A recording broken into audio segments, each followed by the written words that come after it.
Esto y más lo vamos a analizar a continuación junto a Marlon Martínez, quien es magíster en Derecho y a quien le damos la cordial bienvenida. Primero preguntándote, Marlon, ¿qué opinas de estos mensajes filtrados del chat de Fernando Villavicencio que expone a fiscalía, expone a periodistas, expone a actores políticos, expone a un sinnúmero de personajes que nos han llevado a esta debacle política y nacional en el Ecuador? Marlon. Gracias por la invitación. Bueno, sobre los chats que se están filtrando, yo considero que son indicios de responsabilidad penal. En sí no es una prueba absoluta de culpabilidad. Recordemos que la Constitución y el COIP establecen la presunción de inocencia. Así toda persona hasta que no haya una sentencia ejecutoriada. Pero estos chats nos sirven como un indicio de responsabilidad penal para que la fiscal general o el fiscal general subrogante comience a investigar y hacer las acusaciones correspondientes. Porque recordemos que en otros casos donde también ha habido chats filtrados, donde ha habido insinuaciones de acusaciones, cuando ha sido cierto sector político, la fiscal general ha actuado inmediatamente. Pero en este caso, vemos que los chats de Villavicencio hay un silencio total por parte de la fiscalía, lo están delegitimando, no están haciendo las acusaciones correspondientes, inclusive está mencionada la fiscal general del Estado, donde se evidencia un presunto conflicto, tráfico de influencias, pero no hay quien la acuse, no tenemos un fiscal general subrogante que acuse en este caso, porque ahí le da la facultad, el Código Orgánico de la Función Judicial dice que cuando el fiscal general titular incurre en un delito, en una fracción penal, es el fiscal general subrogante el encargado de acusar, pero en este caso ninguno de los dos no actúan ni acusan penalmente. Entonces, estamos en una situación de indefensión en materia penal actualmente en el país. Claro. O sea que, Marlon, para ponerlo claro, el fiscal subrogante, Tuainga, debería de actuar y debería de quizás allanar la vivienda de la fiscal Lady Diana Salazar. Exactamente, ¿por qué? Porque, como te digo, el inciso último del artículo 192 del Código Orgánico de la Función Judicial establece claramente, porque recordemos que los fiscales generales tienen fuero de corte. Como el fiscal general de la Nación es la máxima autoridad en acusar, y en este caso es la que presuntamente está incurriendo en delitos, la norma dice que en caso que cuando el fiscal general incurre en una infracción penal, es el fiscal general subrogante el encargado de acusar. Entonces, ahora vemos que ni el fiscal general subrogante no hace nada, desconocemos los motivos, no sé si por tender, también tiene rabo de paja o no quiere acusar a su amiga, entonces está incurriendo en un incumplimiento de funciones. Inclusive yo diría que ahí debería intervenir la Asamblea Nacional, de llamarlo en la Comisión de Fiscalización, llamar al fiscal general subrogante para que dé explicaciones por qué no acusa en este caso a la fiscal general, cuando hay indicios de responsabilidad penal muy fuertes para donde se la ve involucrada. Entonces, ahí yo creería que está el fiscal general subrogante y incurriendo en incumplimiento de funciones, que eso sería sujeto para un juicio político.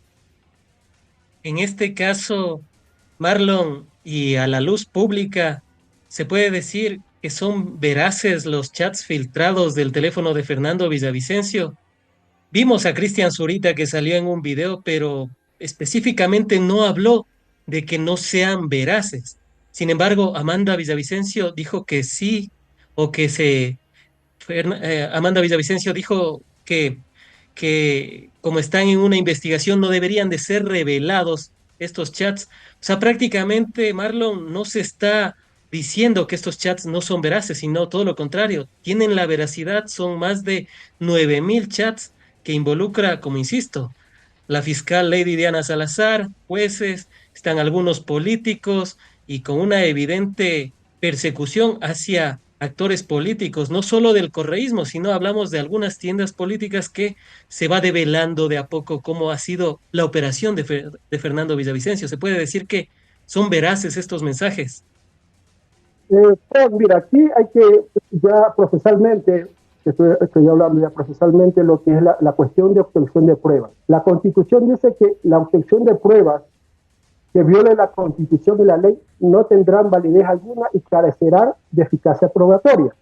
¿Qué quiere decir esto? Estas pruebas, estos chats, se han obtenido, podríamos decir, ilegalmente, se han obtenido. ¿Por qué? Porque no están, estas pruebas debieron estar ingresadas dentro del proceso penal de la investigación que se está dando por el asesinato de Fernando Vicente. O sea, se rompió la cadena de custodia, básicamente. Exactamente, se rompió la cadena de custodia. Por lo tanto, estas pruebas, en mi criterio, carecen de eficacia probatoria. Pero hay indicios de responsabilidad penal. ¿Por qué? Porque en esos chats mencionan personas, mencionan el modus operandi, cómo operaban en ciertas situaciones, tráfico de influencia, tramitación de visas, sobre lo de la foto de la piscina. Entonces, hay indicios donde hay tráfico de influencia, forjación de prueba. Entonces, con base a esos indicios, el fiscal general subrogante o la fiscal general debería investigar. Decir, ¿sabe qué? Estos chats, si bien fueron obtenidos ilegalmente, pero voy a investigar la secuencia del contenido de esos chats. Es decir, recabar otras pruebas con base a esos chats filtrados. Porque si vemos, aquí también constitucionalmente, pero si vemos en otros casos, la fiscal, donde se han filtrado chats, sin embargo, la fiscal general ha hecho válidos esos chats. Inclusive justamente, Marlon, quería preguntarte eso. Hay otros casos donde se ha revelado chats. Recordemos el hijo de Jorge Yunda, exalcalde de Quito. Tenemos algunos otros casos. Ecuador creo que se ha ejemplificado en exponer este tipo de chats.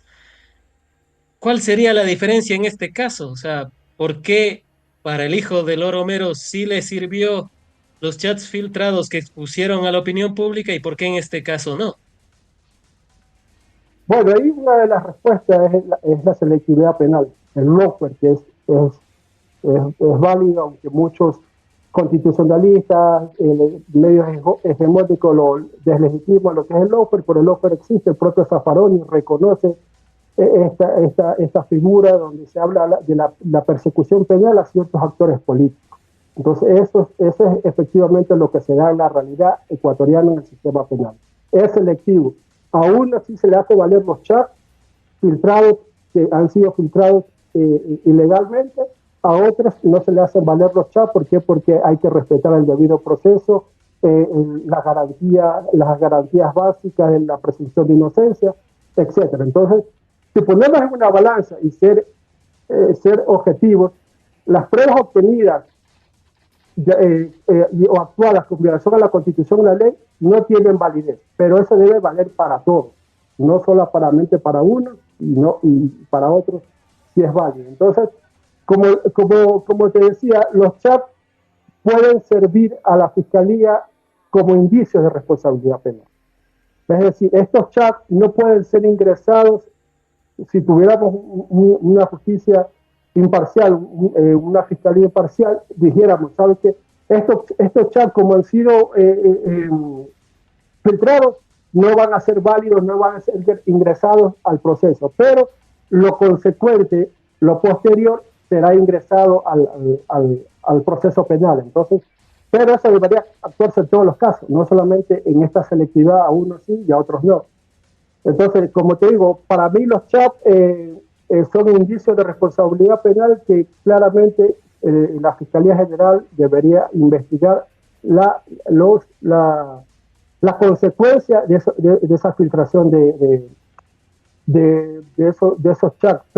Porque aquí también hay otras interrogantes que surgen. ¿Por qué la hija de Fernando Villavicencio le entregó a Cristian Zurita el teléfono si Cristian Zurita no es parte procesal? Él es el amigo, o sea, él no es parte procesal penal para que le haya entregado el teléfono a él. Ahora, la hija de Fernando Marlon, Vicencio, Amanda, Marlon, ocurre Marlon, justamente no se rompe la cadena de custodia desde el primer día, desde el día cero, porque claro, primero dijeron las hijas que se había botado al Tomebamba. Luego sí, se supo que le entregaron a Cristian Zurita, su mejor amigo de Fernando Villavicencio. Y después se dice que se le dio al FBI. En todo este proceso ya no hubo una ruptura de la cadena de custodia. efectivamente, hubo una ruptura, se contaminó la prueba. Esto es lo que hablamos en materia penal, en materia procesal, la teoría del fruto del árbol envenenado. Se ha contaminado la prueba principal, ¿ya? Pero aquí, claro, aquí esto también ha surgido que se dieran otros delitos, otras infracciones. ¿Por qué Cristian Zurita no entregó? Supongamos que la hija de Fernando Villavicencio, que estaba en shock, que el padre y no sabía qué hacer, bueno, le entregó a Cristian Zurita el teléfono. Que inclusive ese es un delito porque está obstruyendo a la justicia por dar pruebas que claramente era para investigar, para esclarecer un delito. Ella toma el teléfono y le entrega a Cristian Zurita. Cristian Zurita en este caso tenía obligación de entregar el teléfono directamente a, a la fiscalía e ingresarlo dentro del proceso ese teléfono, y no solamente el teléfono, la computadora personal también, en palabras de la propia Amanda, ha manifestado que le entregó el teléfono y la computadora personal a Cristian Zurita. Cristian Zurita debería entregar eso a la fiscalía para que eso sea parte dentro del proceso, pero aparentemente no lo entregó. Vemos varias versiones, aparentemente ha hecho doble copia, dos copias, una le entregó al FBI, otra se la ha quedado él, porque también no entendemos cómo se filtró, quién filtró esta información, porque quién tenía ese celular. El único que tenía el celular era Cristian Zurita. Entonces, hay muchos interrogantes, cabos, que que hay que atar, porque Cristian Zurita claramente ha obstruido la justicia, y eso equivale a responsabilidad penal, la actuación de él. Entonces ahí vemos también otra cuestión: ¿por qué la fiscal general no ha hecho el allanamiento o ha pedido ya la prisión preventiva contra Cristian Zurita? ¿Por qué no lo hace? Ahí también se juegan otros intereses de fondos que claramente se ha visto en esos chats que está implicada la fiscal general. Entonces, como te digo, aquí lastimosamente no tenemos fiscal general subrogante que pueda acusar, y la ciudadanía que exige justicia, estamos atados Ahora en manos bien, porque no pasa nada. ahora bien, ahora bien, el tema de las hijas, ¿se estaría hablando de una obstrucción a la justicia por parte de las hijas de Fernando Villavicencio? Efectivamente, hay un delito porque están impidiendo que se dé la aportación de pruebas. Con eso lo del teléfono. Es más, no están impidieron que se dé una aportación de pruebas dentro del proceso, donde claramente con el teléfono y con la computadora personal se iba a averiguar lo que ahora se está sabiendo. O sea, en ese momento, en el 2013, transportémonos en el 2013, en la época, que me parece que fue del mes de agosto del 2023, que fue el asesinato de Fernando Villavicencio. En ese momento que estaba en caliente, debieron entregar para que todo lo que se está sabiendo ahora era en ese momento ya determinar, porque ahí en los casos se ha sabido que de los lobos, quiénes fueron los autores materiales, quién tenían vínculos con esta organización delincuencial, los lobos. Vemos que también la menciona Natalia Varela, que es la comandante de la policía. Entonces, si esto se hubiera sabido en agosto de 2023, es muy probable que actualmente Luisa hubiera sido la presidenta de la República. ¿Por qué? Porque recordemos que cuando asesinaron a Villavicencio, ¿a quiénes fueron los que primero acusaron? Fue a la Revolución Ciudadana. Entonces, este pequeño gran detalle de obstrucción de justicia entre la hija de Fernando Villavicencio, Amanda, y Cristian Zurita, hicieron que perdiera la Revolución Ciudadana en las elecciones del 2023. ¿Por qué? Porque con esta información que se sabe ahora, se hubiera sabido que la Revolución Ciudadana no tuvo que ver y no le hubieran endosado la responsabilidad cínica que la oposición comenzó a construir en la segunda vuelta, de que la Revolución Ciudadana había tenido, Rafael Correa había tenido responsabilidad sobre el asesinato de Fernando Villavicencio. ¿Qué es lo que podría pasar a continuación con esto? Y sobre todo con las hijas de Fernando Villavicencio, si es que ya se comprueba o demuestra la obstrucción de la justicia, porque bueno, o sea, a nivel internacional, incluso en las películas, siempre se ve que todos los elementos que pueden servir para la investigación policial de un asesinato, de un crimen, de algún hecho delictivo, siempre hay esta cadena de custodia, iniciando por el policía. O sea, el policía que le entrega el celular a las hijas de Fernando Villavicencio y luego ellas dicen que lo votan al Tomebamba, pero que en realidad le dan a Zurita. O sea, ¿qué es lo que podría pasar en un estado de derecho, hablemos, en un estado donde se respeten las leyes, donde se respeten los procedimientos? ¿Qué es lo que podría pasar? Mira, ahí, yo considero que para, para que se dé un verdaderamente Estado de Derecho y que si realmente se haga justicia es esperar las nuevas elecciones del fiscal general, ya sea fiscal o el fiscal o la fiscal general del Estado. Esta nueva designación que debe haber. Y obviamente que no esté comprometido con los grupos de poder, que quiera investigar, que quiera hacer justicia. Esa sería la solución que yo la veo actualmente para poder investigar todos estos casos de corrupción. Porque con los actuales, con la actual fiscal general y con el actual fiscal general subrogante no va a pasar absolutamente nada y todo va a quedar en escándalo como ya nos han tenido acostumbrados estos últimos años. Todo es escándalo, se sabe de la corrupción, se sabía de los lobos, se sabía de la madrina Tania Varela que tenía conexión, se ha sabido de Cristian Zurita, que ha sido un chantajista mediático que han vacunado mediáticamente para obtener beneficios. Todo eso se ha sabido, pero siempre ha quedado escándalo. ¿Por qué? Porque no se ha efectivizado en la justicia, en la justicia penal. ¿Por qué? Porque no tenemos una fiscal o un fiscal general subrogante que dé la acusación correspondiente. Lastimosamente, en nuestro sistema de derecho, en el sistema de justicia, si no hay una acusación penal por parte de la fiscal, no puede haber un juicio. Entonces, y es el fiscal. Entonces, si el fiscal no acusa, no hay juicio. Así de simple. El procedimiento de un Estado de Derecho. Marlon, hay algunas cuestiones, son cerca de 9.000 chats. Sin embargo, algunos de los que más ha llamado la atención es en torno a lo que Guillermo Lasso le dijo a Fernando Villavicencio. El último mensaje, y lo vamos a citar textualmente, vamos a citar textualmente lo que dijo, lo que dijo. Y bueno, ahorita ya estamos recibiendo algunas llamadas también por el impacto que estamos teniendo con la transmisión. Amigas y amigos, recuerden seguirnos a través de nuestros canales. Estamos como en retrospectiva, ya no estamos en un lugar fijo, estamos fluctuando por cualquier eventualidad.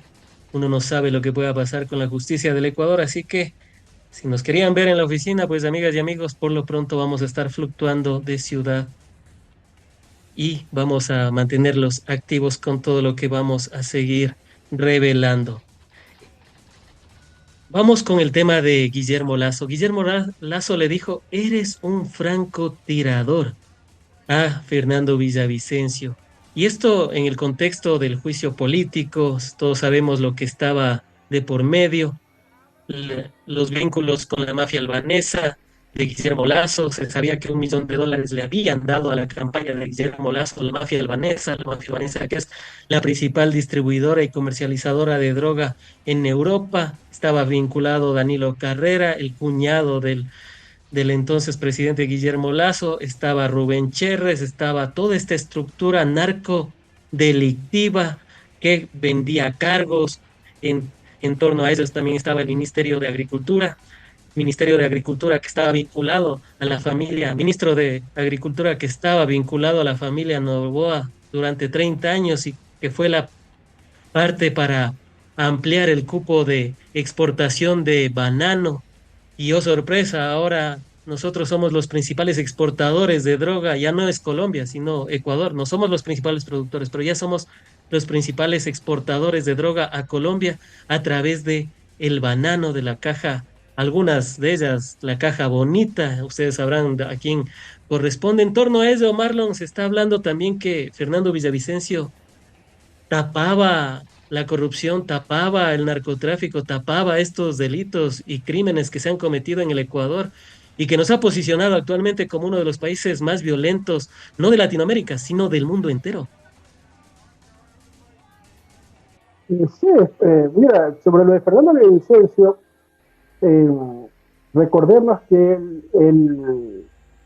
él comenzó a atacar a los mafiosos de los puertos.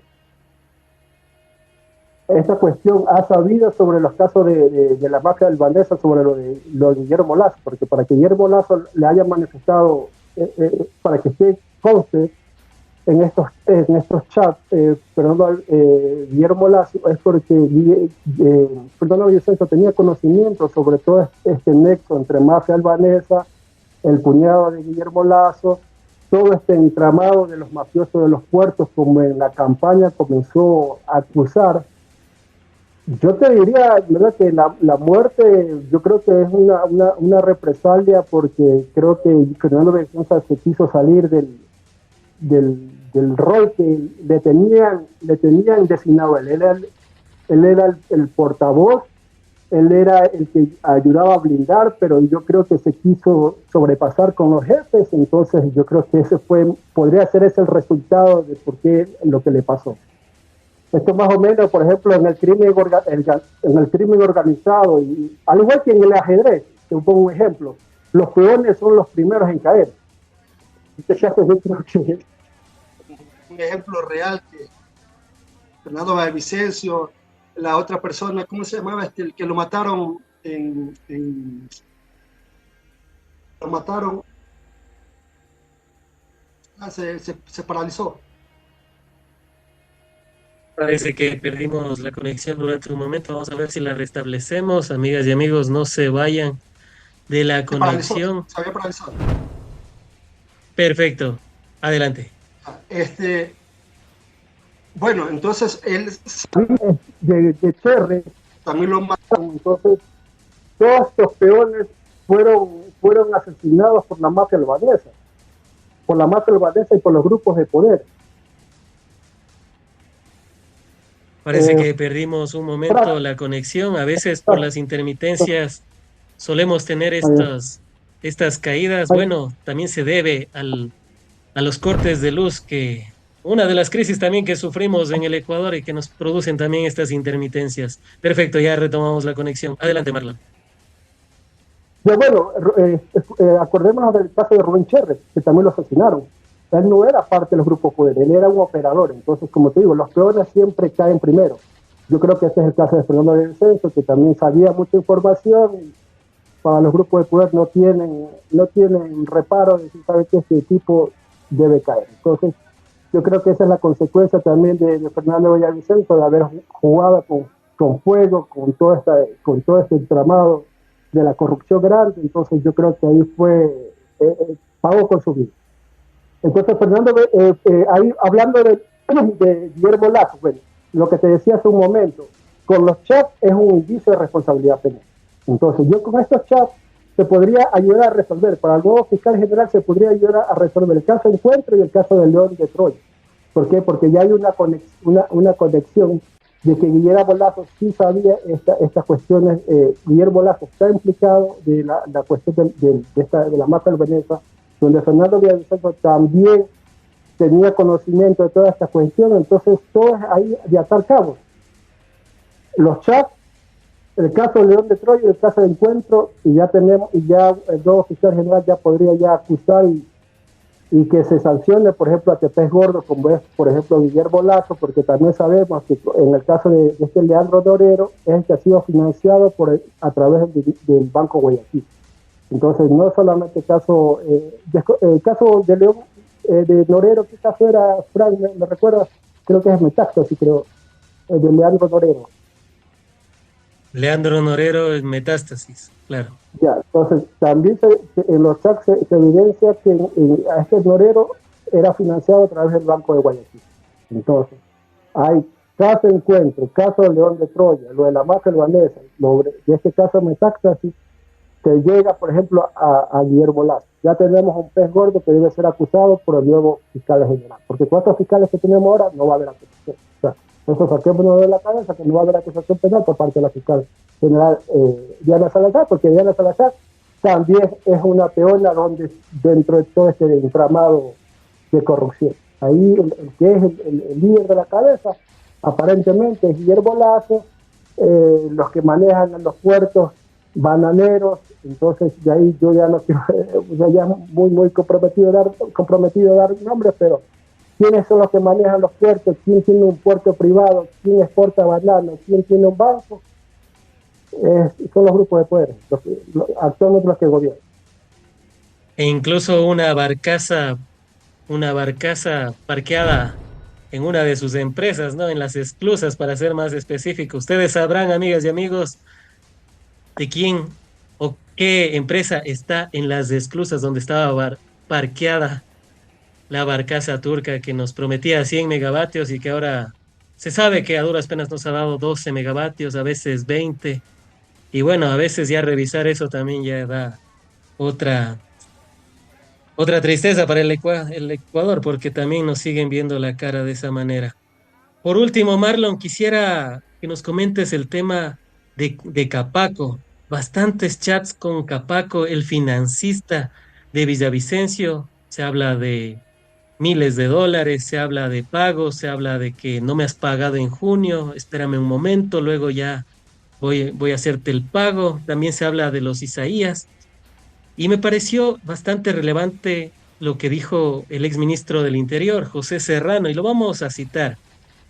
A propósito de alias Capaco o Juana la Loca, dice el exministro del Interior, ¿sabían ustedes quién fue el lobista que sacó de León de Troya el caso de la mafia albanesa y el narcotráfico que vincula a Lazo, su familia, a Orbe, íntimo de la familia de Daniel Noboa, y León Vaquerizo, empleado de Orbe y pareja o algo así de la asesora de imagen de Noboa, los mafiosos más grandes del sector eléctrico del Ecuador?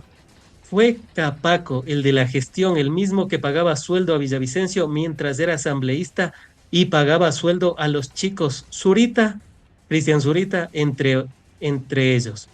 Otro dato más que tiene pendiente la justicia en el país, coincidencia o también hubo sueldo. ¿Qué decir al respecto, Marlon? ¿Coincidencia o también hubo sueldo? Y también el tema de que siendo asambleísta recibía otro sueldo específicamente de Capaco. O sea, estamos hablando de que no le respondía Fernando Villavicencio al pueblo, sino que respondía a Capaco. Bueno, efectivamente, a ver, Capaco, primeramente, Capaco es de la vieja guardia de la política, sobre todo también en temas de corrupción. Recordemos que fue secretario particular de León Febres Cordero. Fue incluido en el informe de la Comisión de la Verdad sobre la violación de los derechos humanos en la época de Febres Cordero. Entonces, Capaco ya es muy de la vieja guardia, pues, de la corrupción en este país. Capaco también trabajó también en CEPE, lo que es la cuestión del petróleo. No sé si podría ser que lo conoció ahí en esa época Fernando Villavicencio, porque recordemos que Fernando Villavicencio también fue parte petrolero y fue sindicalista en en el sector petrolero. Entonces, Capaco también trabajó en el sector petrolero. Entonces, no sé si podría ser que se hayan conocido ahí, pero la cuestión aquí de fondo es que Capaco es un operador político ya desde la época de Rafael Correa. Siempre él estuvo vinculado a los hermanos Isaías, siempre estuvo vinculado con Fundamedios. Y no es de extrañarse que lo que haya salido en estos chats sea verdad. Ahora, él es abogado y más o menos él va a argumentar lo que yo te he dicho. Pruebas obtenidas ilegalmente, carecen de eficacia probatoria, no me pueden acusar, etcétera, o sea, para cuidarse blindarmente. Pero, como te digo, sí, es un punto de partida que el nuevo fiscal general deberá investigar, porque este tipo siempre se sale con la suya.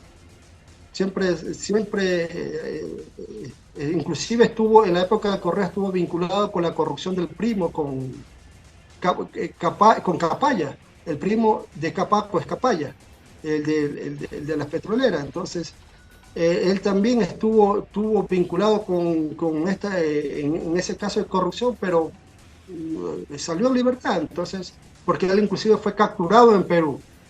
No sé si recuerdas que fue capturado en Perú y y después salió libre. Bueno, entonces la cuestión aquí es que hay un indicio de responsabilidad penal y el nuevo fiscal general deberá comenzar a investigar y armar todo este caso y comenzar a acusar, porque porque con el actual fiscal general y con el actual fiscal general subrogante no va a pasar nada. Entonces ese caso podría quedar en la impunidad. ¿Por qué? Porque no hay quien acuse, y peor aún cuando tenemos una fiscal general que también está inmiscuida en estos casos de corrupción. Entonces, viva la fiesta para la impunidad, para la corrupción grande. Entonces, Para quienes nos han preguntado quién es Capaco, pues es Carlos Pareja Cordero. Anótenlo bien, amigas y amigos. Carlos y el primo Pareja era Cordero. Carlos Pareja Yanuceli, ¿te acuerdas? Claro, y Capaya, Carlos Pareja Yanuseli.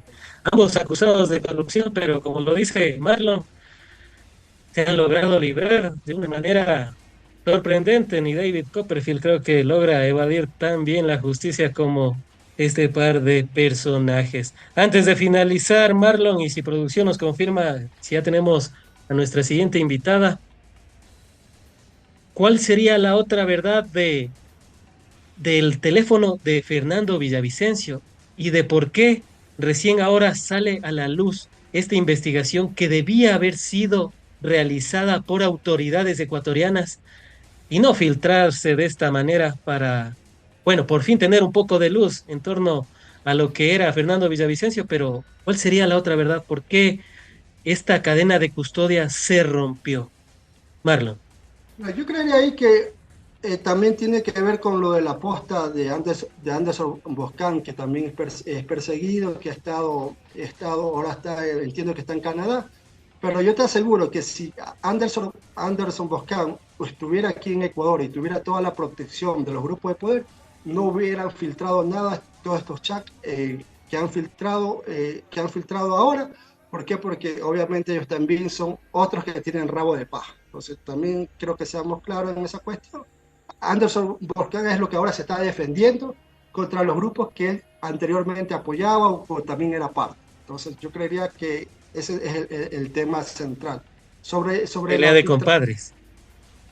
yo creo que ese porque si ¿por qué lo sacan ahora?